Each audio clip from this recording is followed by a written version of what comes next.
Wagwan, wagwan, wagwan. It's your boy Big Truck. Check this out. Conversation and reviews. It's time to get active. It's time to get busy. They got some things to say. I have some things to say. Then the spirit of the universe gonna take us home. Without further ado, grab your shoulder pads and your helmet. Let's get this work. That's what you have to decide your fate.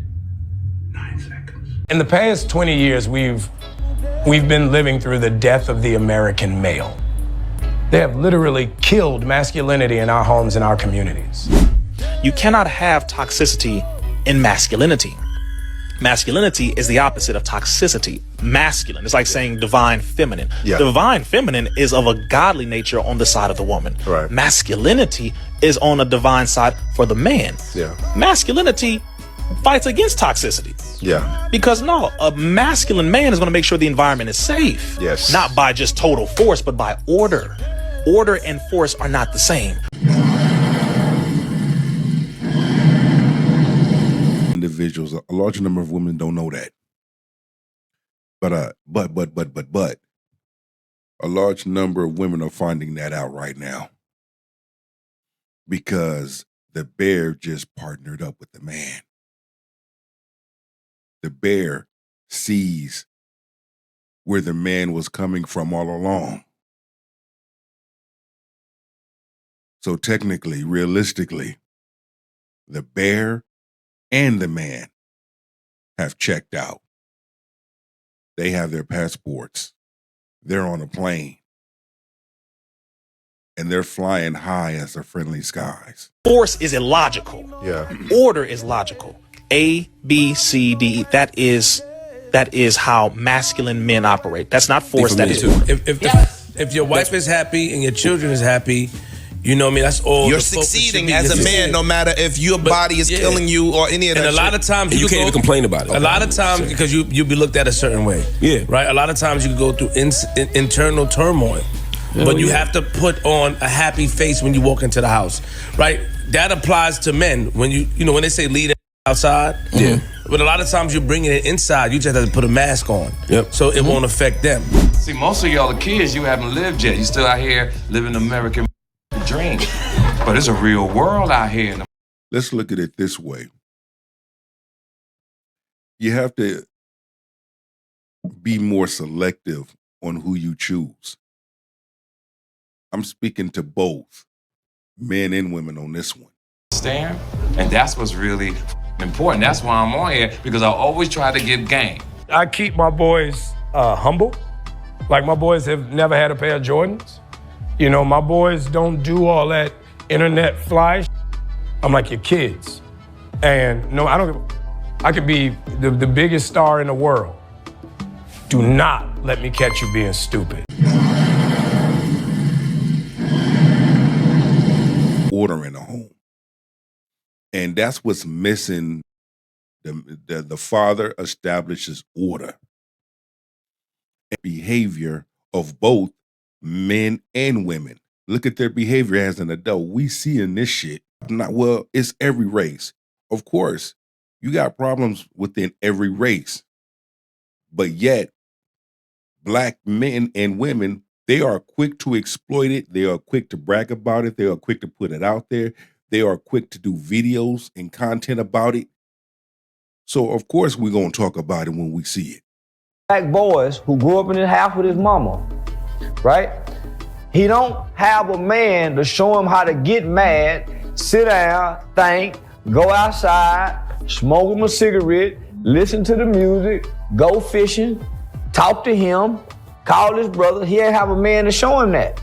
So he don't have no other kind of way to think past his emotion. Do not. And my oldest gets it. My 15-year-old, he tell the other ones, he's like, yo, don't make dad mad. Because once you get one that's right, he gonna straighten the other ones out.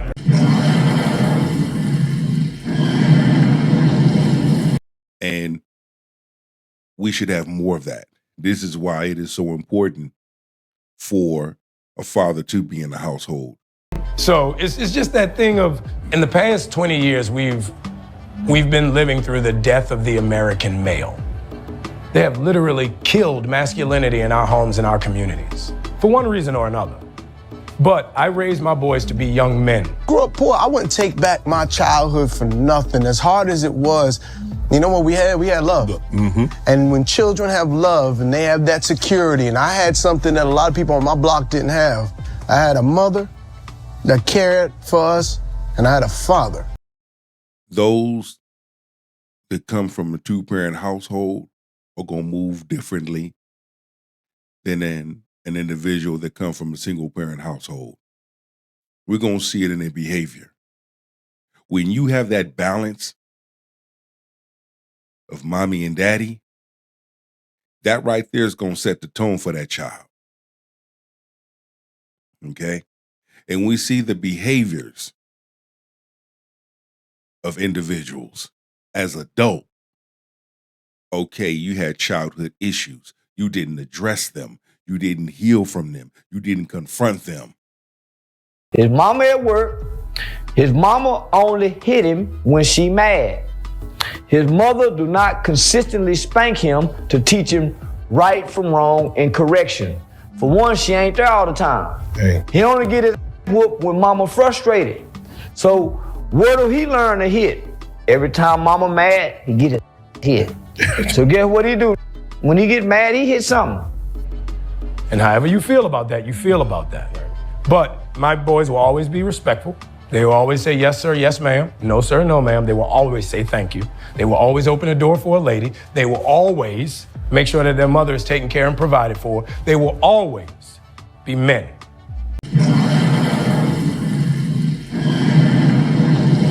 That's the way we were raised. That's the way I was raised. My brothers was raised. And my sisters was raised. Okay? You know, the men were raised to be respectful, be responsible, but don't be no fool either. Same thing for my sisters. They were raised to be respectful, responsible, but don't be no fool either. What happens is that a lot of times when these young men, 13, 14, 15 years old, are growing up around only ladies, only their mother, and there's no father, no masculinity present in the house, they're going to buck up. They're not going to be able to protect those kids from themselves. And what I mean is a lot of these kids, they need correction. You would be surprised how many times I was coaching children and single mothers came up to me and said, please, can you help me straighten out my son? He just won't listen to me. They need immediate correction. And what happens if there's not a man in the house is that the man that eventually winds up correcting them is the police, and nobody needs that. What about the fathers that choose to be there? But the mothers are not allowing the fathers to be in their son's life, in their child's life. Let's talk about that. See, it's always it's always like a shame tactic that's being thrown at men. Let's hear both sides of it. You see, and 9 times out of 10, when you hear both sides of it, okay, now we get down to the root of it. You angry and bitter because he didn't want to be with you, but he still wanted to be in his child's life.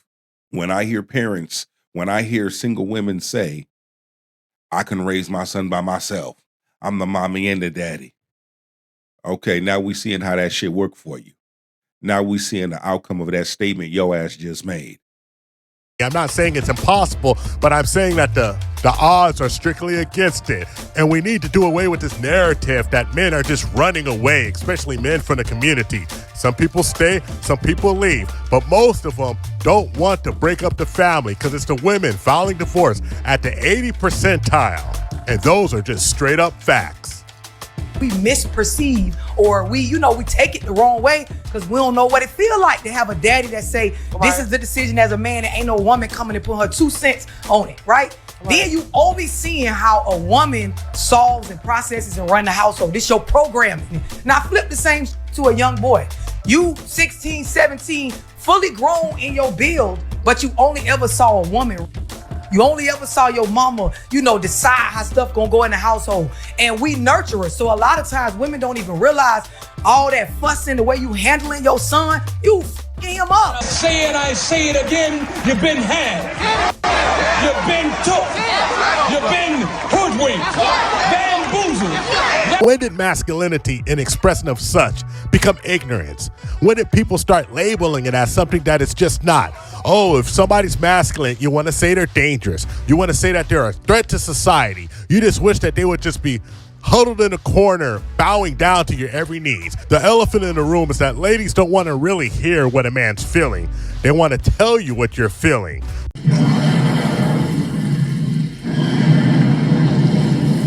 It's a different vibe. It's a different aura. It's a different spirit when a man enters the room. When a masculine man enters the room that knows his worth, that sets order, that right there will make a modern woman feel uncomfortable. A man's going to stand 10 toes down and stand on business. Either A, you jump on my team, or B, you get left. But here's a news flash, ladies. Men should be expressing their feelings openly and honestly, if that's what you really want to hear. And if you don't want to hear it, step out the room. That's why these spaces were created. It's not for you, it's for us. If you're here, you're a visitor, a fly on the wall. So shut up and take some notes. Maybe you'll learn something, because we're forced to learn about you on a daily basis. So when you come in here judging, saying, oh my God, you sound sassy, you sound like you're complaining, what you really sound like, ma'am, is an infiltrator, an enemy of the state, someone who shouldn't be here because you're not listening and you don't want to listen. And this isn't hate. This is just reality. This is how you're coming off. Two-faced, speaking with a forked tongue, telling us one thing but doing another. At the end of the day, if you are not willing to take the time to sit down and listen, see, most have never heard a man speak because most have never had a man in their life. Your attitude tells it all. Your behavior tells it all. Your whole aura tells it all, as well as your facial micros and your body language. There's an attack on strong, straight men. Period. I'm not trying to fucking read through cryptic notes about how you feel about something. That is a fact.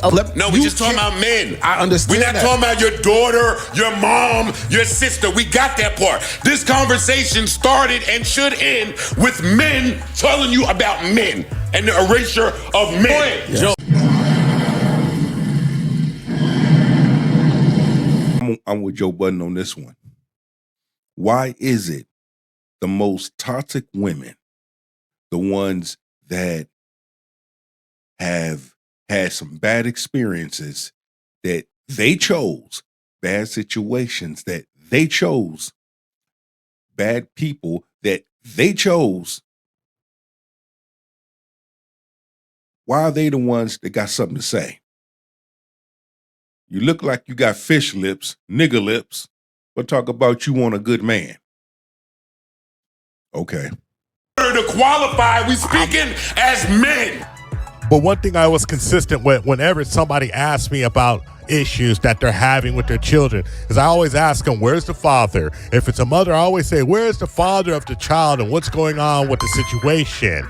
And the answers would shock you. And they were always hesitant to let the kids go live with their dad or stay with their dad at any amount of time. And most of the time it was because some petty situation between the parents. This makes absolutely no sense. At one point you have to put your emotions aside because it's about the child. When you're doing this, especially with a man-child, you may wind up creating exactly what you don't like. You may create a sassy, an individual who doesn't have control of their emotions, who's only interested and obsessed with the opposite sex. Because a man has to tell a young man that take your time and build yourself and it will come. If you build it, it will come. If you work hard, it will come. If you do the right thing, it will come. These are lessons that you learn from manhood, passed down. What type of conversations that men are having? That heart-to-heart. Motivational conversations, spiritual conversations, mental conversations, physical conversations, keeping your body right, keeping your mind right, keeping your attitude right, keeping your spirit right. You see? Get yourself in order.